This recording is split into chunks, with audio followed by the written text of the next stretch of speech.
Hello, everyone, and welcome to Daily Grace with Pastor James. Thank you for joining me in this episode. Today, we're going to be talking about running the race.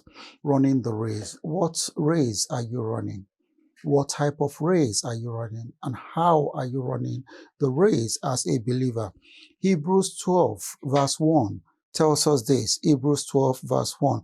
Therefore, we also, since we are surrounded by so great a cloud of witnesses, let us lay aside every weight and the sin which so easily ensnares us, and let us run with endurance the race that is set before us. What a wonderful passage. It says, let us lay aside every weight. What are the weights that we are talking about?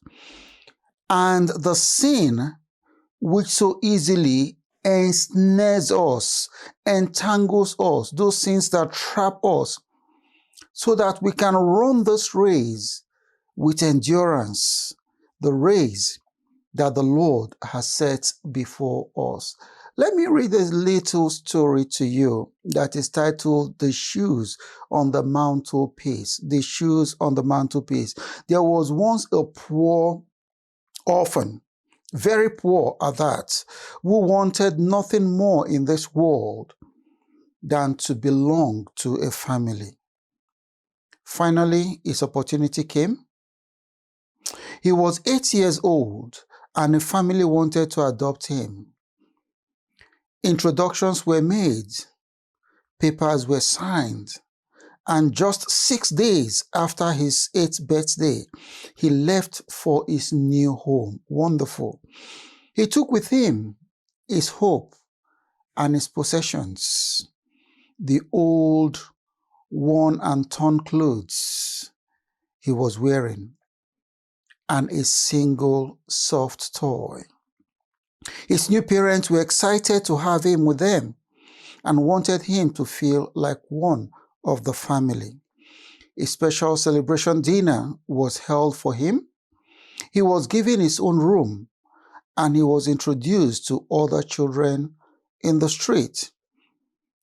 His new parents took those old clothes, threw them away, and bought him beautiful new clothes.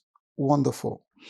They bought him a bike and more toys, and pretty soon he began to feel just like all the other children in the neighborhood, loved and a part of a family, which is what he dearly longed for.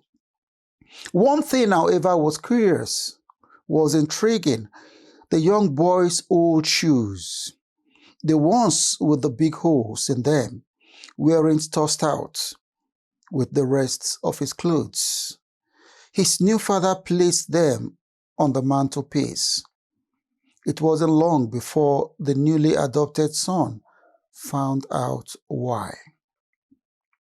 Every time that boy did something wrong, his father would go and get those shoes and say, look at all we've done for you. We took you when you had nothing, but look at how you have behaved. Wow. Unfortunately, we do this same thing all too often in our relationships. We dredge up the past and throw it back at someone else's face, never letting them forget how much they are indebted to us. And this, brethren, is really going back to especially most of us that have relocated to this country. You have relocated probably because of any of your spouse that have relocated, and you have come, but because you are the one that made it possible for your spouse to come here, do not throw it at their face. Don't let them remember the good old things that you have done, or making them to feel bad because you left something that you were enjoying back there and coming here. Forgiveness means throwing out the shoes as well as the clothes, not just the shoes. Refusing to drench up the past and making it a reason for the action in the present. Brethren, if we decide to run the race that is set before us, we cannot be successful in the race carrying unnecessary baggages. You wouldn't wear several layers of clothes when you want to run the race.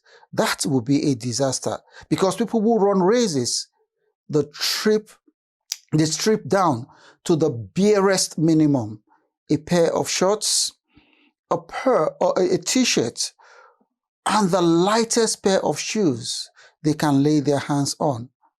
They wouldn't carry any unnecessary baggage that they don't absolutely need.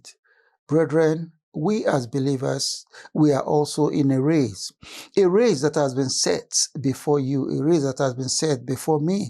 And that is what the Christian life is described as. Every believer is running a race. Our race that we're talking about is the journey to become more like Jesus. And that's what Hebrews 12, verse 1 is telling us. Just like runners shouldn't carry extra baggage along their route, you shouldn't either. I shouldn't carry those extra baggages. To become the person that God wants you to be, to become the person that God wants me to be, we must let go of several things that are holding us back today. And that starts by making sure that you are running a particular race. That particular race is the one that the Lord has set before you, according to Hebrews 12, verse 1. Before you can run the God-given race, you will need to discard every other thing and focus on the race that the Lord has called you to run. And the thing is this: you are the only one that can run your race. Your siblings cannot run your race. Your spouse cannot run your race. Your parents cannot run your race. And you cannot run their race either. You are the only one that can run your race. Once you decide to run the race, then you have to get rid of everything that will drag you down. You have to eliminate the sins that entangles you, just like we read in Hebrews 12, verse 1. You need to get rid of expectations. And when I talk about expectations, your own expectations and the expectations of others especially. You need to let go of your own plans and enter into the plans of God for your life. When you do all that, you are telling God that you're ready to become the person He has called you to be in life. You're saying, Father, I'm ready to run this race, the race of becoming more like your Son, Jesus Christ, that you brought into this world to die for our sin and to reconcile us together. That's the first step if you truly want to run the race that the Lord has set before you. Therefore, run this race with endurance. That's what Hebrews 12, verse 1 is telling us. Run this race with perseverance through challenges, because challenges will come. Some of us are going through terrible challenge at the moment, but you need to persevere. James 1, verse 12 says, blessed is the one who perseveres under trial. Did you see that? You need to fix your eyes on the prize that the Lord has set for you. We need to encourage each other in our community. Thank you so much for listening to me in this episode. And if it has blessed you, please do share it with others so that they can also be blessed. Once again, my name is Pastor James Igodibe, and I pastor RCCG Solid Rock Parish, Derby, 55 Woods Lane, DE22 3UD. If you are looking for a Bible-believing church, we have wonderful brethren and they will welcome you with open arms. Thank you and God bless you, and I'll see you in the next episode. Bye.